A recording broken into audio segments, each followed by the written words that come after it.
Today, we're going to talk about a Roman emperor from almost 2,000 years ago, someone named Marcus Aurelius. He's famously known as the Philosopher King, and we're about to find out exactly why.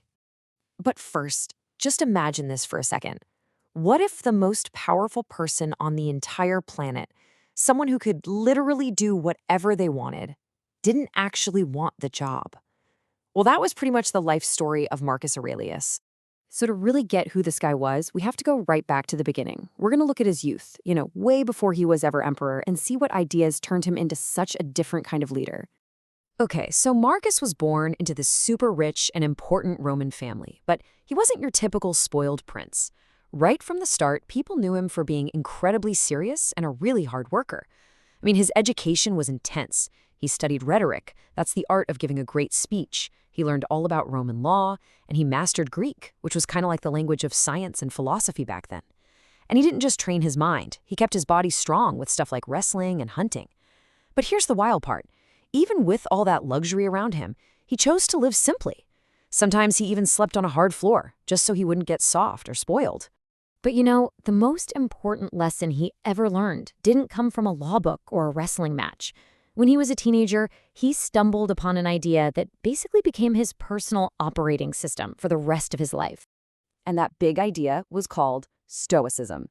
It's an ancient philosophy with a really simple but super powerful main point. It teaches you to sort everything in life into two buckets. In the first bucket are the things you can actually control. And you know what's in there? Only your own thoughts and your own actions. That's it.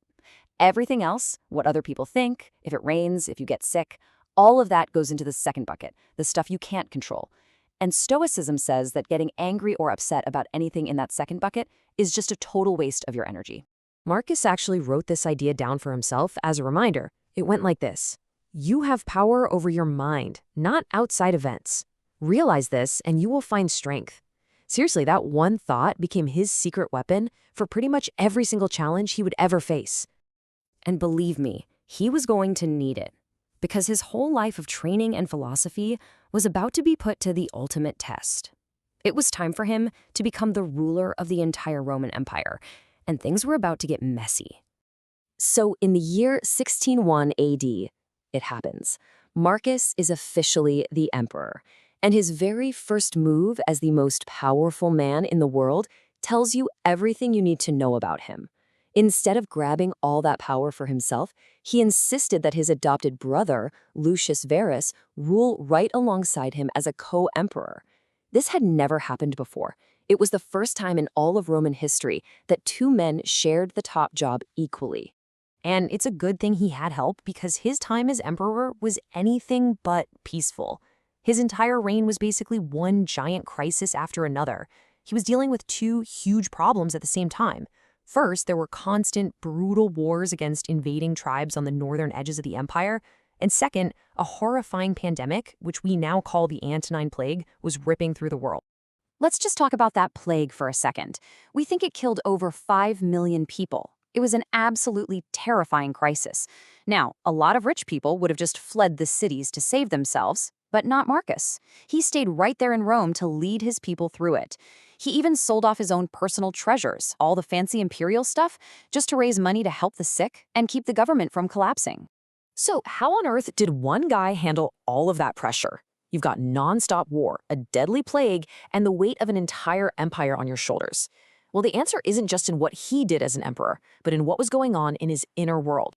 Get this, even while he was out on the front lines of a war, living in a military tent, Marcus made time to write. He wasn't trying to write a best-selling book or anything. He was keeping a private journal, just for himself. It was basically a collection of notes and reminders on how to be a good person. And today, we call that journal the meditation. Yeah, you can think of the meditations as his personal instruction manual for how to be a good human, especially when everything is falling apart. In its pages, he's constantly reminding himself how to stay calm, how to be fair, and how to deal with all the tough stuff we all face, like stress, anger, and losing people we love. And these weren't just nice ideas he wrote down. He actually put them into practice. He really believed that a leader's job was to serve the law, not to be above it. So he passed new laws that gave more rights to slaves. He created better protections for orphans and kids. And he was always pushing his judges to be patient and to treat everybody, rich or poor, with total fairness. But then came the biggest test of his entire life. His most trusted general, a guy named Avidius Cassius, heard a false rumor that Marcus had died. So Cassius immediately declared himself the new emperor and started a rebellion to seize the throne. Now, stop and think about that. Your best general, someone you completely trusted, has just stabbed you in the back and is trying to steal your job and probably kill you. How do you think most all-powerful emperors would react to that? Usually not well, right? Marcus's response was, well, it was completely shocking. Here's what he did. First, he told his soldiers he wanted to capture Cassius alive. Second, his plan wasn't to execute him, but to actually forgive him. Third, before they could even fight, Cassius was killed by his own soldiers. And when Marcus heard the news, he was genuinely sad that he'd lost the chance to show mercy. And finally, and this is the best part, when he was given all of the traitors' private letters, which would have named everyone else in the plot, he burned them, all of them, without reading a single one, just to protect anyone else who might have been involved. That one act of forgiveness pretty much sums up his entire legacy. But that legacy has it has a pretty tragic final chapter, and it has to do with the person who came after him. See, Marcus chose his own son, a guy named Commodus, to be the next emperor. And the difference between the father and the son was just night and day. While Marcus was all about duty and justice, Commodus was totally arrogant and self-centered. While Marcus lived a simple life, Commodus lived for insane luxury and violent games. Marcus was a philosopher king. His son had absolutely zero interest in being wise. Marcus made his son co-emperor in 1777 AD, probably hoping he could teach him how to be a good ruler.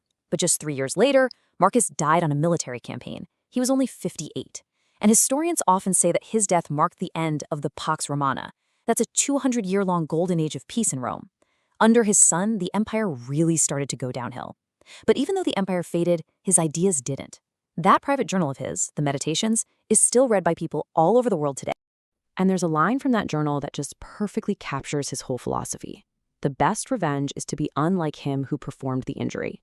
He didn't fight back against betrayal with more anger. He fought it by being a better person. The life of Marcus Aurelius kind of makes you wonder. Maybe it is possible for someone to have almost unlimited power and still be incredibly wise and kind. So I'll leave you with this question. What do you think? Can great power and great goodness really exist in the same person?